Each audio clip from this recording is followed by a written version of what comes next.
Welcome. This is a recording of the Greendale Historical Society membership meeting from February 2025. Thanks for joining us. The Historic Preservation Commission, just so that you have an understanding of what this is. The Greendale Historical Society, in the form of our executive committee, which is Marge, Jim, and myself, have been meeting with the Village of Greendale to establish a Historic Preservation Commission, which would be tasked with making sure that the historic structures and buildings in Greendale are protected. So that's the short version. So we're working on that, and March 4th, we have a meeting with the Board of Trustees to help resolve that issue. Financial update for our first board meeting of the year. And I'll post this online. We have a 7 or 8 page financial report, which summarizes this year and gives a look back the last 5 years of society finances. And I'm just, every time I get up there, I'm really pleased and privileged to report to the group the soundness of our financial situation. And also, every time I do that and I read the numbers, I remind myself that these aren't just numbers, they represent people. And the people they represent are you folks that have donated money to this society. That's where we get our money from. We don't apply for federal grants. We don't apply for state grants. We rely on the generosity of our donors. And every time I see a check come in to the mail or via credit card, or now with a little square QR code here that you can pay your dues, incense. I'm really quite humbled that so many of you are so generous. So thank you all for that. So I'm just going to read a few numbers to you, which you may find, as I did, you may find those numbers astounding. Right now, our current checking balance is $79,547. We have invested, more about that in a minute, we have invested funds in short-term conservative instruments, $112,790. Now, when you look at it, you say, well, you've got all that money, what are you doing with it? Well, that's what we're going to be talking about today and in the future. And you see, I just put a brief note here next to my report, grants, and then the word help. So we're going to establish a scholarship fund, which you'll hear about shortly. But we also want to establish, for lack of a better term, a Greendale Historical Society Foundation, where people in the community, Greendale, can apply to us for grants that further the mission of the Greendale Historical Society. So we're keeping it real general at that point. But if you look a little further down on the list here, where we want you to put a checkbox next to something that can help us, there's 2 columns of things. So we've got a lot of things going. Grant Policy Committee. That's where we're going to need some help with people stepping forward to help us craft a policy and to help us from going to the dogs, as you might see here. And spend our money wisely. Cheap joke, right, Mark? Right. So we're sincerely looking at reaching out to people. We need help. So, you know, this is not a one-person operation. We have a lot of people involved, a lot of different levels. If you're at all interested in helping us develop this policy, or you want to give some input to how we spend our money, this is the place for you. And it would be a short-term thing. You're not signing up for lifetime. Of course, that's what Sally told me years ago. It's just one term as president, and then you can move on. But that's another story. So please look at all of these things on here, and we need a special help with that. Okay? And then 50th anniversary, I'll just substitute for March. How do you like our Greendale History Rocks poster here? The 50th anniversary committee thought in the 1970s, and I know most of you don't remember the tie-dye era of the 70s, right? Tried to block that. Well, we thought that this would make an interesting theme. And on that poster at your tables, you can see that we're planning a gala 50th celebration on July 20th in the host tower. So we're celebrating the Society's 50th anniversary. So we've been in business since 1975. So that's going to be one of our big events on July 20th in the host tower, which coincidentally will be its 10th anniversary. So it's been 10 years since this wonderful facility has been set up. So I just imagine, if it weren't here, where would this group be? We'd have to, beg, borrow someplace in the district or in the village. So that's our 50th anniversary plans. Any questions about that? Well, we've got a plan for that. Okay, then Carol Richards is our chair of the membership committee. So Carol, would you like to make a report? When our committee started several months ago, we came to the conclusion very quickly that we can't ask people to join our organization if, number one, they don't know we exist, and number two, they don't know what we do. So one of the projects we're working on right now is to introduce ourselves to new residents of Greendale. It also will help because most of the new residents will be much younger than I am. So we always say we want younger people to join. So we felt this was the way we could reach out to some of the younger people and moving into the village. So we are putting together a gift pack that will be available to all new residents. We will send them a letter welcoming them and telling them that they can pick up the gift pack at the Welcome Center, and hopefully with the items in the pack. And of course, it will tell them a little bit about what we do and what a little history of Greendale is and how they can join us. So that's our project right now, and hopefully we've got our fingers crossed that that will bear fruit. And we will have some new members through that. We also have some other ideas after that gets up and running, and we will report back to you about how that's going. So thank you, Ted. Okay, thank you, Carol. Thank you.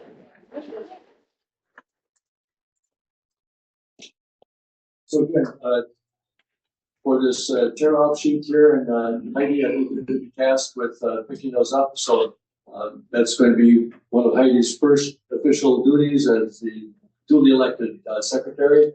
So if you're interested in any of those areas or you have a question, please fill it out. We're fortunate that at every meeting we get about a dozen meetings where people express an interest in some aspect of the society. And the only way this society can keep going is if we get an influx of not only new people, but new ideas. So we're really requesting that you consider this. It could be short-term, long-term, whatever you like. So please check those out. Then our last report, and I think one you're going to find very interesting, is our archive chair. That's Jane Stoller. So Jane, would you tell the folks? Why don't you come over here, because then we'll get you on camera. That'll give us a second.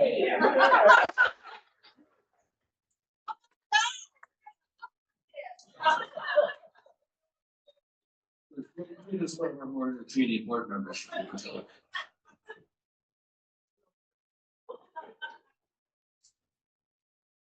Before I talk about the archive committee, I am going to talk about mowing the lawn at the courthouse. If anyone would like to mow the lawn at the courthouse, please sign up on the bottom of that list. I have about 8 guys now. I don't know if they're all going to be able to come back next year, but it was only twice a summer that they had to do it. So if we get more people, the less often we have to do it. So nice and flat land. yes, and it's very flat. It's not really that big, and we have electric, battery powered equipment. That's all brand new. So if anybody wants to do that. Anyways, I'm here really to talk about the archive committee. We have finally gotten all of the metadata and the old pictures of Greendale ready to put onto the computer. We are in the process right now of trying to get people who know about the old history of Greendale to come and look at pictures with us and help us identify people. Right now, I'm working with Police Chief Lee Leah. He is helping me do all the police pictures. He said he's stretching his memory as far as it can stretch.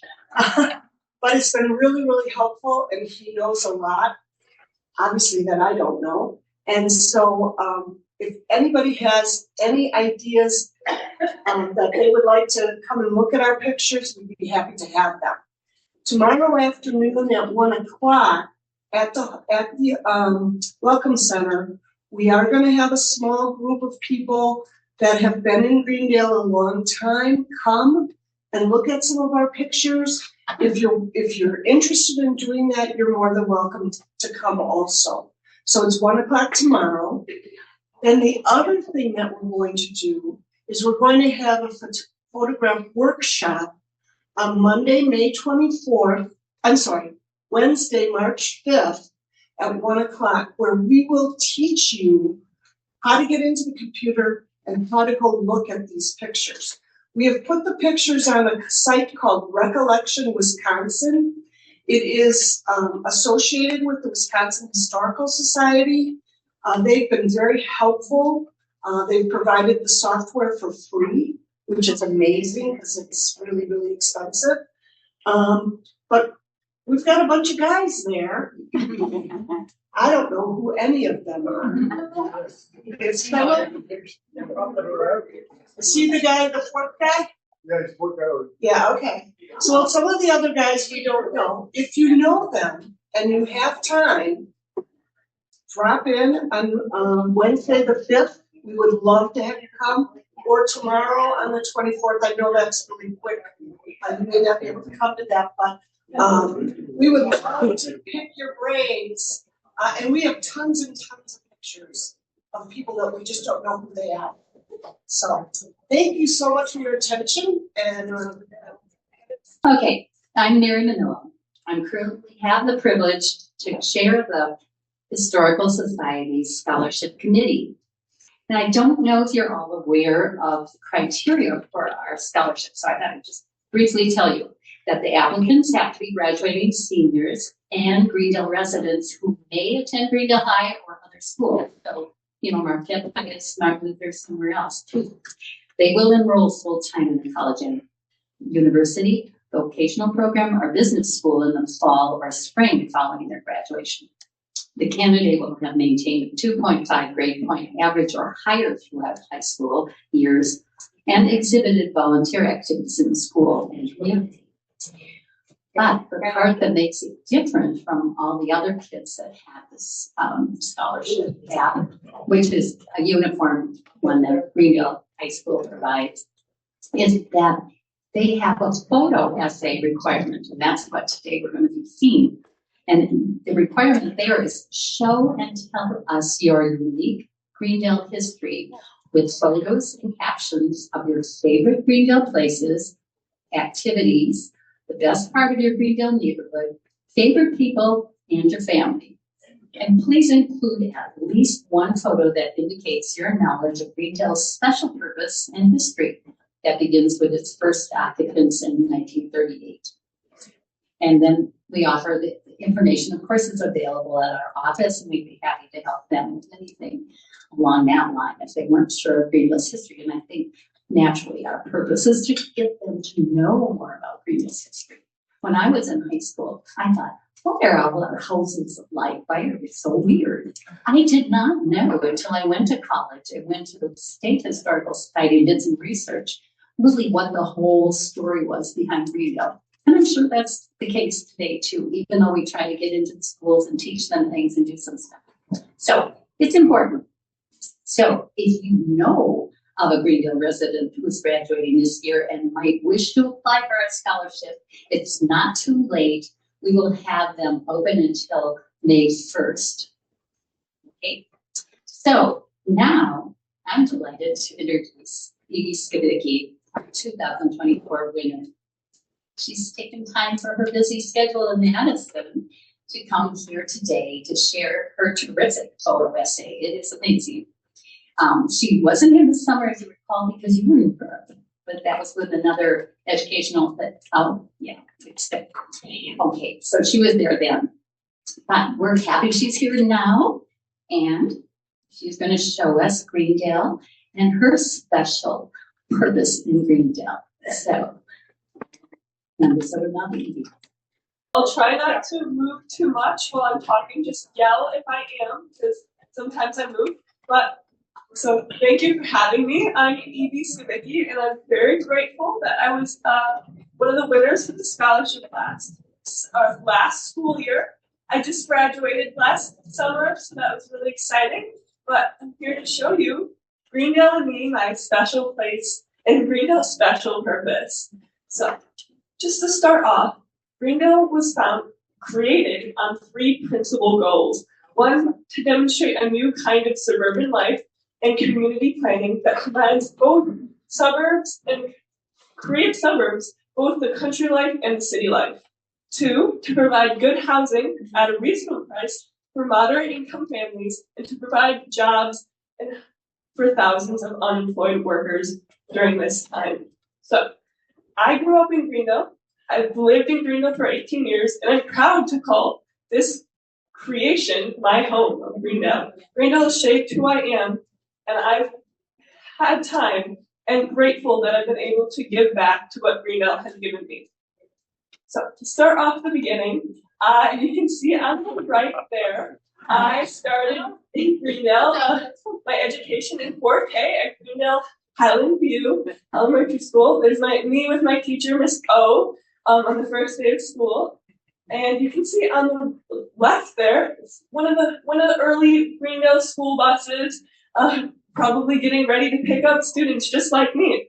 And Greendale's goal when it was created by the Resettlement Administration in Greenbelt towns was to create jobs and give people education to build the workforce and create leaders. And Greendale has been doing that ever since. With the teachers in great public schools, I've been able to have opportunities that I would never have before. And as part of Greendale's education as a park and rec bridge for kids worker and a program instructor, I've been able to be part of that legacy as well. Kind of next up is the Greendale's goal of becoming a healthy place for everyone and being a model garden city. So Greendale's goal of being healthy and attainable, having green spaces for people to work and play has always been really important. You can see me ice fishing on Scout Lake. When I was 6, we would do this with our Girl Scout troop every year, and it was just amazing to connect to nature and kind of build that community. You can see that it's old picture of Scout Lake, and you can see it's really improved. The new buildings and the new walking paths, kind of creating a community and a place for people to come together, which is really what Greendale is all about. You can see the next one. This is me playing soccer on the 84th and Grange soccer field. I played soccer throughout my entire life and hope to continue that fun in college. But not only does this, again, show the importance of green spaces and healthy activity in Greendale and community growing through sports, but it also, if you imagine looking past the second soccer field, it's kind of small up there, but you could almost see the Jeremiah Curtin houses from that area. This house was created by Jeremiah Curtin, who was one of the first people to build property and build houses where Greendale is today. He built this house in 1846, so a little bit before Greendale was even a thing, but that kind of shows how much the legacy and how much Greendale has really been part of the greater community. And kind of, yeah. Next up, kind of the same idea of the green spaces, but also always improving community is the walking path. With Girl Scouts, Use this as a camera. We did our silver award. So the Girl Scouts. Okay. In Girl Scouts.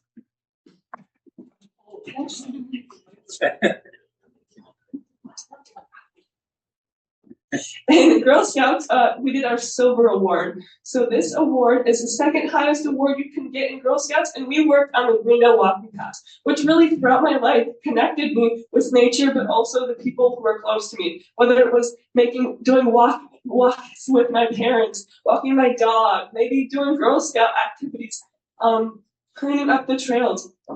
This trail is actually right behind Scout Lake, and we worked to install walking markers, but also benches for people to rest, creating that kind of more accessible for everyone in the community. And if you imagine the picture on the left over there, if you were to put the two pictures together, that little boy would be kind of driving and biking right towards us. So it's kind of cool to see how these paths have been part of Greendale ever since the beginning, and how much they've adapted and been more created to be more accessible for everyone, bringing more people together.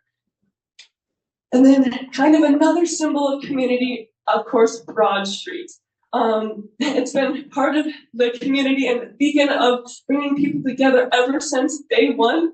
If you see, this is me teaching a little princess on Halloween's event, driving our robots. So if it was driving robots, teaching STEM activities, if it was helping with the Lions Club setting up or taking down, you could see me at all of these activities. And it really shaped who I was today. And it shapes who is everyone in the community is. It brings everyone together, and I think it's been a beacon of our sense of greater purpose in Greendale ever since. It's really true to today. Can I ask you a question? Yes. Did you create the robot at one of your classes? Oh, actually, so this is a robot that our Greendale community team. So I founded in high school the Greendale Robotics Incorporated, which promotes STEM education. So there's 4 teams that creates robots just like that.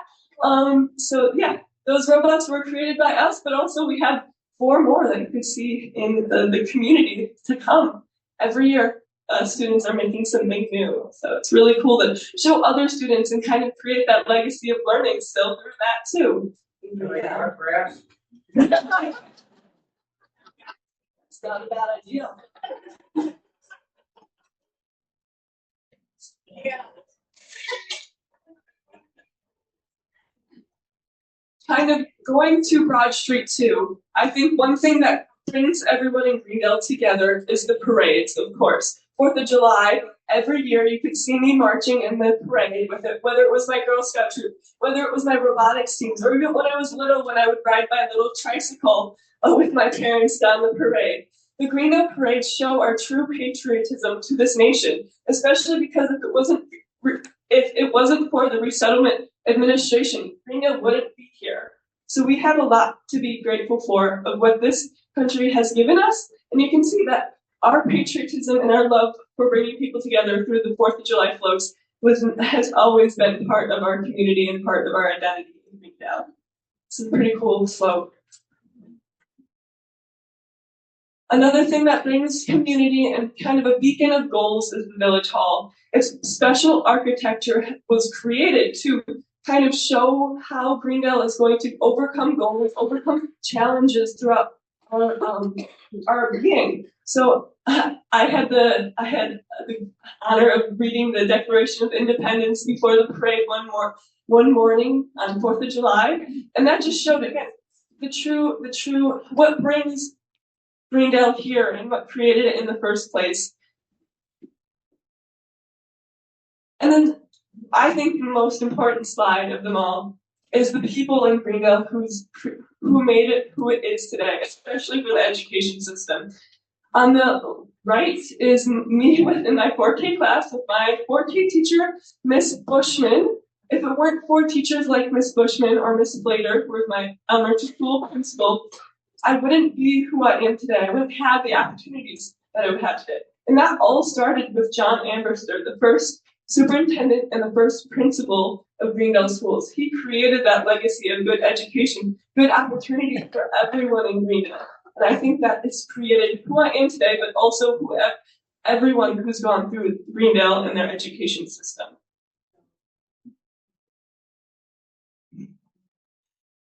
And last but not least, I graduated from Greendale High School 259 days ago. And that was 71 years after the first Greendale senior class graduated, and 86 after the first kindergarten class started at their first day in Greendale schools. I'm proud to be part of that legacy. I'm proud to be part of Greendale schools that has taught me and so many other students the opportunities that we've had. And I'm proud to be a part of Greendale. I'm proud to be part of its legacy, but I'm also proud that I've been able to give back to that legacy that's still here today for many years to come. Thank you.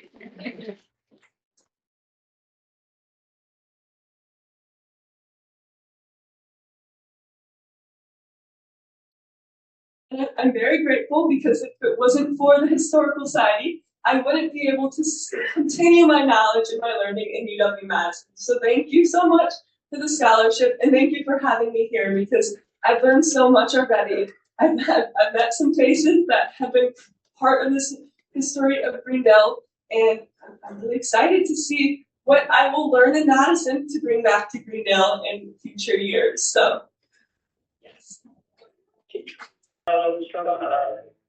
And they came up and decided that, yeah, this would be a good place to live and raise family. My brother Joe and I, we were just little toddlers, but What was the dream? How long did it been? 1691, really place deep. You could have a daughter and a son in the same bedroom, so, and there would have been three of us. So anyway, I was came available now it's on the corner of Africa or in Norway.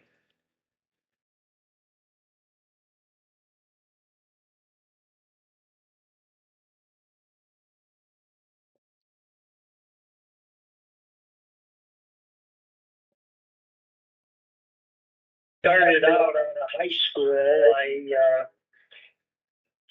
had been working summers at Whitlow Park, just cutting grass and in the flower garden and different things like that. And after summer was almost over, after I graduated from high school, I joined the Air Force for 4 years and was sent over to Okinawa for 18 months.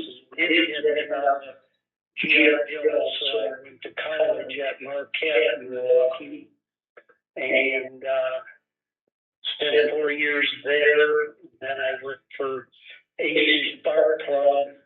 They were working on the Titan missile program. And then I got into inspecting electrical work for a city near Denver. Worked there as an electrical inspector for 10 years.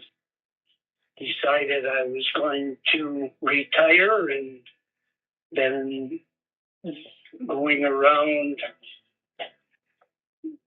in an RV for quite a number of years now, at least every summer. And Barbara and I were RVers for 4 years full time and just traveled around. So we got to see pretty much all of the U.S. and some of Canada. And then we decided to buy a home here in Mesa. I started investing based on what my dad was doing and some of the investments he made. And I saw what he did, and I really appreciated when he gave us, all of us kids, some stock that he had. Not a big fortune or anything, but he decided when he was getting older that he would give us all some stock, and then thinking about it. And then it was constant record. So I think what happened with it, and when he passed away, mom passed away, they had given all of us some what they had invested. So I thought my investment took off from that. And I thought, in the commemoration of them, that I would donate this money for something that goes back to Greendale, because they were so interested in so I think back on Greendale from my experience, the feel that I could have lived in a better place for the interest I always had. I like to hike around in the fields, look at the birds and animals, enjoy that so much that, I felt giving something back to Greendale. I know things are quite like when I was there, when there was farm fields and vacant land, but there is a lot still down to the river and park and stuff that people can go to. So that was my memory, and I wanted to give for that reason also.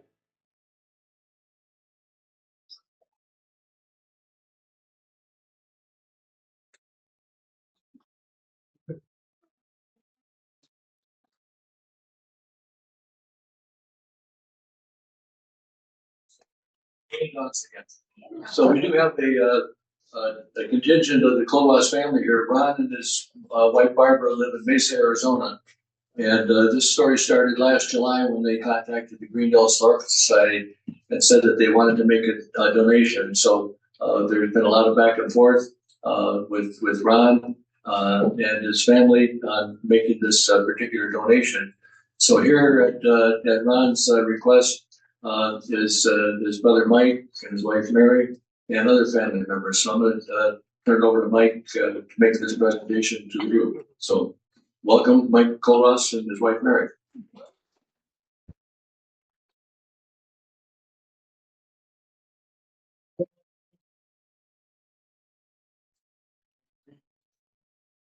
Well, my dad had a gas station that was on 35th Street and Bullitt Street, and that's how I met my mother back in 1931 or 32.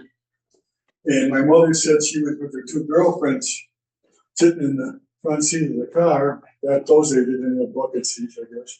And she was sitting in the middle, and my dad got in front of the car. I don't know, he's washing the window or something. And she said, he kind of smiled at her, and she said to her girlfriends, I know that's the guy I'm going to marry. And with the help of her older sisters, who were kind of pushy, they made it happen. But anyhow, they had two sons. First Joel, 19. They got married in 33. In the end of 34, my oldest brother Joel was born, and my brother Ron was born in 36, in August of 36. And then like I said, we moved to Greendale. And it was funny because my mother said we could have been, or my parents could have been with their two sons, the first people to move into Greendale in May of 1938. But my dad he had paid a month's rent. They had lived up somewhere up north of Bullitt Street. And he said, there's no way I'm going to leave 15 days worth of rent and move to be the first one there. I don't He was very well known to be very frugal. So anyhow, then after my sister Mary was born in 1940, they moved to 5598 Apricot Court, Ron, if you're watching, because he forgot that address. And I was born in, both my mother would have had 7 kids, because I have two sisters, the older sister and the younger sister, and I am the youngest son, and ahead of the youngest daughter. And basically, my mother had 2 sets of twins. My oldest brother Joel was born. His brother was Gerald, and he was born dead because my mother had fallen down during the pregnancy. And when I was born, I was born on the 15th of March, the Ides of March, at 10 minutes to 12 midnight. And my brother Pat was born at about 20 minutes after 12 midnight. We both had lung problems because we were both early births, and they didn't have iron lungs at those times. Yeah. So my brother Pat passed after 18 hours. I survived. My aunt Viola always said that was cuter. But anyhow, I like to make people laugh. Okay, I'm here today basically to support my family. I've been now in the Historical Society for a number of years. I'm like my dad, when he said I could pay one time, it only cost me $500, and I never have to pay a yearly pay. I paid the $500 up front, so I got about 10 years in now, so I'm getting very far. I'm breaking even. But I'm here basically to support my mother and dad and my wonderful brother Ron. He's just a sweetheart of a person. The reason why there's a difference in names, his wife passed in 1961. And I got a cute story about Ron too. He joined this group of motorhome people traveling around. And he had a couple of girlfriends, that you had to be single to be in this group. So what happened was one day, one of the girls he had been going out with moved back to Omaha because she had arthritis so bad she wanted to move back with her kids. And this other younger lady, basically her name was Barbara, came up to me and said, Ron, I hear Pat moved back with her kids. And he said, Dad, that's getting better. He said, but, Barbara said, did you ever think about going out with a younger person? Like, she was like 18 years younger. And he said, no, I go. And she says, like me. So for 2 or 3 years, they would go in their campers. They would travel around with this group because my brother was a very moral person at the time. But anyhow, after about 2 or 3 years, they were going to decide to go to Alaska. And Barbara said to him one day, she says, if I'm going to go to Alaska, there's no reason I should drag my camper all the way up to Alaska following me. Why don't we just move in together? So they've been happily moved in together for 18 years, and they're just a wonderful couple. But anyhow, my brother called me one day, and he said, I'm thinking about giving some money to the Historical Society. And I said, that's fine, whatever you want to do. And he said, I like to have put a path in where I used to go out in the woods all the time. He used to hunt rabbits and everything else in the winter and trap in the winter the muskrat and mink and things like that. And then he basically decided he wanted to put a path in the area where he went. And he said, how much? I said, that's going to cost a lot of money. And he said, well, and I said, then we found out that you couldn't put a path there because it's part of Whitnall Park and you can't do that. It would cost a lot more money he's going to give. He's very generous, but, a path, especially if it's done by the government, it will cost millions. So anyhow, he got together with Ken and they came back and forth with a number of different ideas. And they decided on this giving away scholarships. So I'm here today to present a scholarship of $50,000 in my brother's name for my mother and dad. I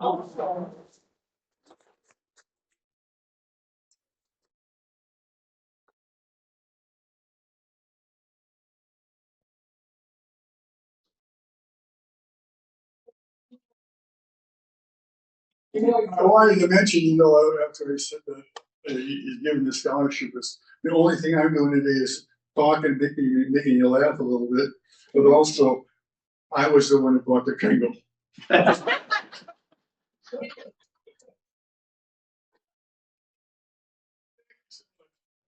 We love guys. We love Greendale.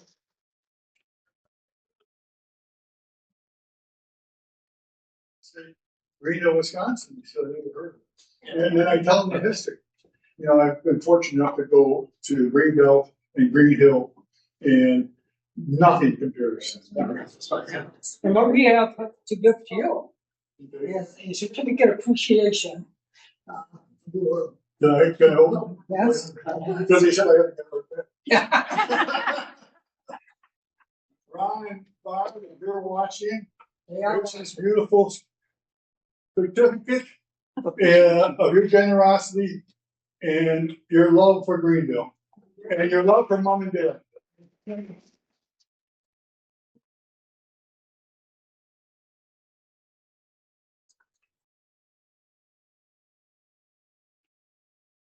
you very much, guys. Thank you, everybody, for coming today. I know my mother especially would really appreciate it. I got a few more stories about my mother. No. My mother and dad, when they got here, my dad was this really, really handsome gentleman. And he was made not only one of the first police officers, but he was also elected justice of peace. But the thing that really got my mother to go was they used to have these here plays all the time. And you saw the pictures of the plays in it. What really got my mother's goat was my dad was picked as Prince Charming. There's another lady who was the Princess Charming, and you can see my mother looking behind because she was one of the ladies in waiting, looking behind. I should have been there. I know I should. Also, but then again, I gotta really say something. My dad was really hot when he was young. He was hot when he was fast. But when my mother came out, my mother was the very first lady. She worked for General Electric for about 5 years, and then she quit, and she was cleaning houses for a realty company on Hill's Corner. He was White Realty or whatever at that time. And what happened was this couple came into this house. It was a brand new house, and she was cleaning it up before they would put it up for sale. And this couple came in and she showed them the house, and the couple ended up buying the house. She said, boy, this is really easy. So she decided she was going to become a real estate agent. And what happened was it took her 5 times to pass the test because she wasn't that good with mathematics. And she know like percentages and things like that. But she finally passed, and she was the very first real estate lady in the village of Greendale, working for the very first real estate company, Casey Realty. Yeah. And she won awards for her sales because she was selling houses that sold for $13,000 to $18,000 a year, and she sold over $1 million every year. Wow. She was a very fantastic woman. I always called her my guardian angel. Because I was kind of a brat. I don't know if you understand. I was kind of a brat. And she basically always told me, Mike, as long as you work hard enough, you can do anything you want to do. And she was always pushing me to be better. And it finally took me about 30-some years until I told her, you can be better. She says, you better be better.